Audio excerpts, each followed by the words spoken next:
ഈ ദിവസങ്ങളിലെ പ്രധാനപ്പെട്ട വാർത്ത എന്താണ്? ആരോഗ്യമന്ത്രിക്കെതിരായ ഒരു പ്രതിഷേധം കണ്ണൂരിൽ. അതിന് പ്രതിഷേധം എന്നാണ് മാധ്യമങ്ങൾ പറയുന്നത്. ഇപ്പൊ അവർക്ക് ആക്രമണം എന്നുള്ള വാക്ക് അറിഞ്ഞുകൂടാ, പ്രതിഷേധം എന്നാണ്. എന്തിനാ പ്രതിഷേധിക്കുന്നത്? കേരളത്തിലെ ആരോഗ്യ മേഖലയുടെ പ്രത്യേകത എന്താണ്? കേരളത്തിലെ ആരോഗ്യ മേഖല ലോകോത്തരമായി വളർന്നു വന്ന ഒരു കാലമാണ് ഈ കാലം.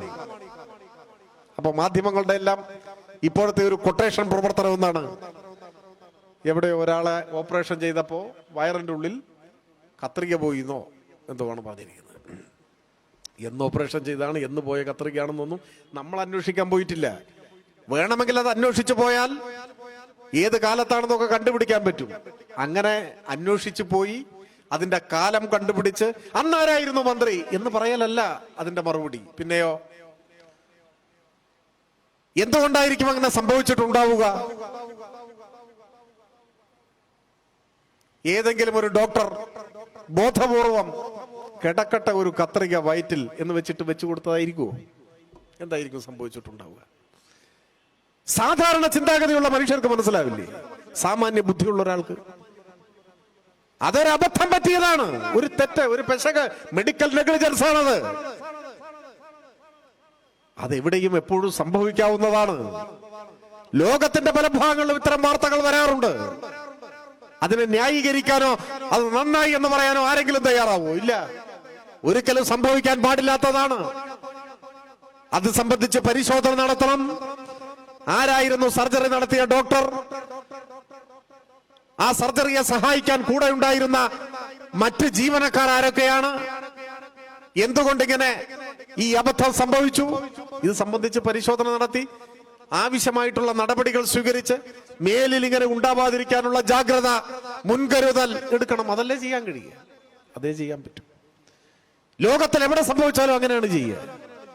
കേരളത്തിൽ മാത്രം അങ്ങനെ സംഭവിച്ചു കഴിഞ്ഞാൽ ആരോഗ്യമന്ത്രി അടിച്ച് ശരിപ്പെടുത്തണം. ഇതെവിടുത്തെ ന്യായമാണ്? കേരളത്തിലെ ആരോഗ്യ മേഖല ആർജിച്ച പുരോഗതി എത്ര വലുതാണ്? ഒരു മാസം മുൻപ് പുറത്തു വന്നൊരു വാർത്ത, ഇന്ത്യയിൽ ആദ്യമായി ഒരു ജില്ലാ ആശുപത്രിയിൽ മനുഷ്യഹൃദയം മാറ്റിവെച്ചു. ഇന്ത്യയിൽ ആദ്യമായി. ഏതെങ്കിലും പത്രം ആഘോഷപൂർവ്വം ആ വാർത്ത ഏറ്റെടുത്തു. രാജ്യത്തെ ആരോഗ്യ വിദഗ്ധരെല്ലാം അത്ഭുതാതരമോടെ കേരളത്തെ നോക്കുകയാണ്. ഇന്ത്യയിൽ ആദ്യമായി ഒരു ജില്ലാ ഹോസ്പിറ്റലിൽ മനുഷ്യഹൃദയം മാറ്റിവെച്ചു. എവിടെ? നമ്മുടെ എറണാകുളത്ത്. ഈ എറണാകുളത്ത് നമ്മളാണ് ആ നേട്ടത്തിന് അർഹരായത്. ഇന്ത്യയിൽ ആദ്യമായി ഒരു സർക്കാർ മെഡിക്കൽ കോളേജിൽ ഒരേ ദിവസം ഒരേ സമയം മസ്തിഷ്കാഘാതം സംഭവിച്ച ഒരു വ്യക്തിയുടെ അന്ത്യാഭിലാഷ പ്രകാരം ഹൃദയം, ശ്വാസകോശം, കിഡ്നി, ഈ 3 അവയവങ്ങളും 3 മനുഷ്യരുടെ ശരീരത്തിൽ വെച്ച് പിടിപ്പിച്ചു. ഇന്ത്യയിൽ ആദ്യമായിട്ട് ഡൽഹി എയിംസിൽ നിന്ന് വരെ ഒരേ സമയം ഈ 3 പരമപ്രധാനമായ അവയവങ്ങളുടെ അവയവ മാറ്റ ശസ്ത്രക്രിയ നടത്തിയിട്ടില്ല. കോട്ടയം മെഡിക്കൽ കോളേജ് 24 ലക്ഷം മനുഷ്യർ ഈ കഴിഞ്ഞ 4.5 കൊല്ലത്തിനിടയിൽ കേരളത്തിലെ സർക്കാർ ആശുപത്രികളിൽ ഗൗരവതരമായ അസുഖം ബാധിച്ചു വരികയും ചികിത്സ നേടി സുഖപ്പെട്ട് അവരവരുടെ വീടുകളിലേക്ക് മടങ്ങുകയും ചെയ്തു. അതിനുവേണ്ടി സർക്കാർ 7,702 കോടി രൂപ ചെലവഴിച്ചു. ഇന്ത്യയിലെ റെക്കോർഡാണിത്. ഈ ലക്ഷക്കണക്കിന് ആളുകൾ ചികിത്സ തേടി വന്ന് സർജറിക്ക് വിധേയരായി ഇങ്ങനെയൊക്കെ വന്നതിന്റെ കൂട്ടത്തിൽ ചിലപ്പോ ഒരാൾ അബദ്ധം പറ്റിയിട്ടുണ്ടാവാം, 10 പേരുടെ കാര്യത്തിൽ അബദ്ധം പറ്റിയിട്ടുണ്ടാവാം. അതുകൊണ്ട് ഈ ആരോഗ്യ സംവിധാനത്തെ ആകെ അപകീർത്തിപ്പെടുത്തുന്നവർ ഏത് ലോകത്താണ് ജീവിക്കുന്നത്? ഇതിന്റെ പിന്നിൽ മറ്റു ചില സാമ്പത്തിക താല്പര്യങ്ങൾ കൂടി ഉണ്ട് എന്നറിയുമ്പോഴാണ് ചിത്രം വ്യക്തമാവുക. കേരളത്തിലെ സർക്കാർ ആശുപത്രികളെ പോലെ തന്നെ സ്വകാര്യ ആശുപത്രികളും മികച്ച ആശുപത്രികൾ നമുക്കുണ്ട്, ഒരു സംശയവുമില്ല. എറണാകുളം ജില്ലയിൽ എത്ര മികച്ച സ്വകാര്യ ആശുപത്രികളുണ്ട്? ഇപ്പോ ലോകത്തിലെ ചില കുത്തക കമ്പനികൾ കേരളത്തിലെ സ്വകാര്യ ആശുപത്രികൾ വിലയ്ക്ക് വാങ്ങിക്കൊണ്ടിരിക്കുകയാണ്. തിരുവനന്തപുരം കിംസ് ഇപ്പൊ മലയാളിയുടേതല്ല.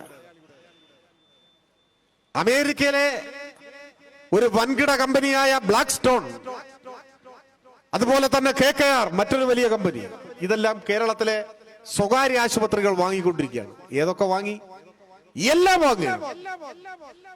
തിരുവനന്തപുരം കിംസ്, എറണാകുളം ആസ്റ്റർ മെഡിസിറ്റി, കോഴിക്കോട് ബേബി മെമ്മോറിയൽ, മിംസിന്റെ എല്ലാ ആശുപത്രി ഇങ്ങനെ വാങ്ങിക്കൊണ്ടിരിക്കുകയാണ്.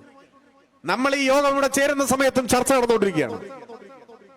ഈ രംഗത്തെ ഒരാൾ പറഞ്ഞത് 6 മാസം കൂടി കഴിയുമ്പോഴേക്ക് കേരളത്തിലെ 90% മികച്ച സ്വകാര്യ ആശുപത്രികളും ഈ കമ്പനികൾ വാങ്ങിക്കഴിയും.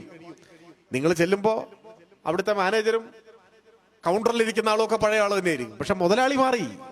മുതലാളി ബ്ലാക്ക് സ്റ്റോൺ ആണ്, മുതലാളി KKR ആണ്, അമേരിക്കൻ കുത്തക കമ്പനിയാണ്. അവരിതെല്ലാം വാങ്ങുകയാണ്. കോടിക്കണക്കിന് രൂപയ്ക്കാണ് കച്ചവടം. നമ്മുടെ കേരളത്തിലെ സ്വകാര്യ ആശുപത്രികൾ അമേരിക്കൻ ആശുപത്രികളായി മാറി. അപ്പോ ഈ ആശുപത്രികളെ സഹായിക്കണം. അവർ കോടികൾ മുടക്കി വാങ്ങിയതാണ്. എങ്ങനെ സഹായിക്കും? കേരളത്തിലെ സർക്കാർ ആശുപത്രികളിൽ ഡോക്ടറെ കണ്ടാൽ ഓപ്പറേഷൻ നടത്തിയാൽ വയറ്റിൽ കത്രികയാവും എന്ന് നിരന്തരം പ്രചരിപ്പിച്ചാൽ ഒരാൾക്ക് അസുഖം വരുമ്പോൾ പെട്ടെന്ന് ഗവൺമെന്റ് ആശുപത്രിയിലേക്ക് പോകണമെന്ന് തോന്നുന്നു. അയ്യോ, അവിടെ പോയി കഴിഞ്ഞാൽ ചിലപ്പോൾ വയറ്റിൽ കത്രിക ആയിപ്പോവും. അതുകൊണ്ടോ സ്വകാര്യ ആശുപത്രിയിലേക്ക് പോകാം. അവിടെ പോകണമെങ്കിലോ 10,000-ങ്ങൾ, ലക്ഷങ്ങൾ, ദശലക്ഷങ്ങൾ വേണം. അപ്പൊ അതിനെന്ത് വേണം? ചിലപ്പോൾ വീട് വിൽക്കേണ്ടി വരും, ചിലപ്പോൾ സ്ഥലം വിൽക്കേണ്ടി വരും, ചിലപ്പോൾ ബാങ്കിൽ നിന്ന് ലോൺ എടുക്കേണ്ടി വരും. ഇങ്ങനെ വിറ്റ് എങ്ങനെയെങ്കിലും പണം സമാഹരിച്ച് കടം വാങ്ങി സ്വകാര്യ ആശുപത്രിയിലേക്ക് പോകാൻ ഏതൊരു സാധാരണക്കാരെയും പ്രേരിപ്പിക്കുന്ന, നിർബന്ധിക്കുന്ന നിലയിലാണ് കേരളത്തിൽ സർക്കാർ ആശുപത്രികൾക്കെതിരായി നടക്കുന്ന ഈ ക്യാമ്പയിൻ. എന്നാൽ സർക്കാർ ആശുപത്രികൾ വന്നിട്ടുള്ള മാറ്റം എത്ര വലുതാണ്.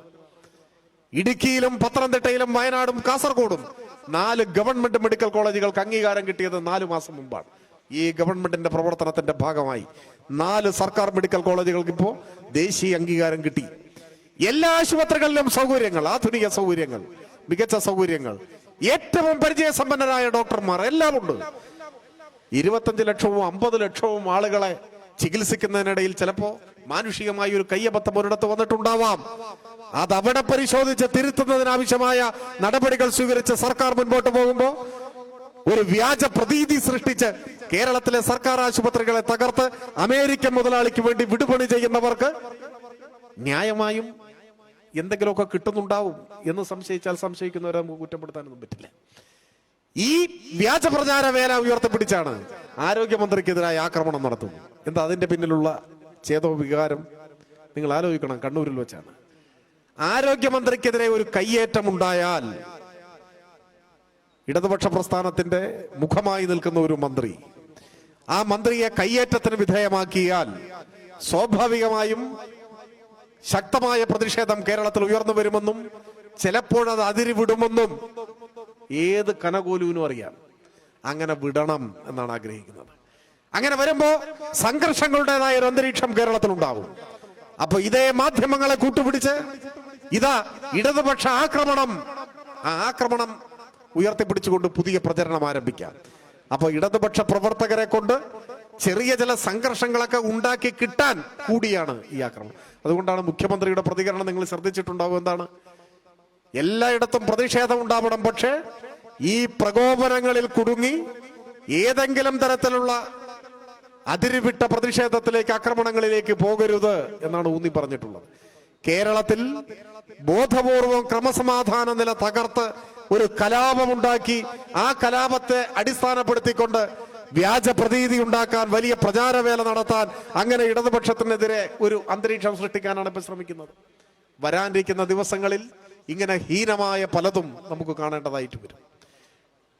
കേരളത്തിലെ ജനങ്ങളെ തെറ്റിദ്ധരിപ്പിക്കാൻ, ഏതളവ് വരെ പോകാനും യാതൊരു മടിയുമില്ലാത്ത, ഏത് നീച കൃത്യം ചെയ്യാനും മടിയില്ലാത്ത ഒരു വിഭാഗമായി കേരളത്തിലെ പ്രതിപക്ഷം മാറിയിട്ടുണ്ട്.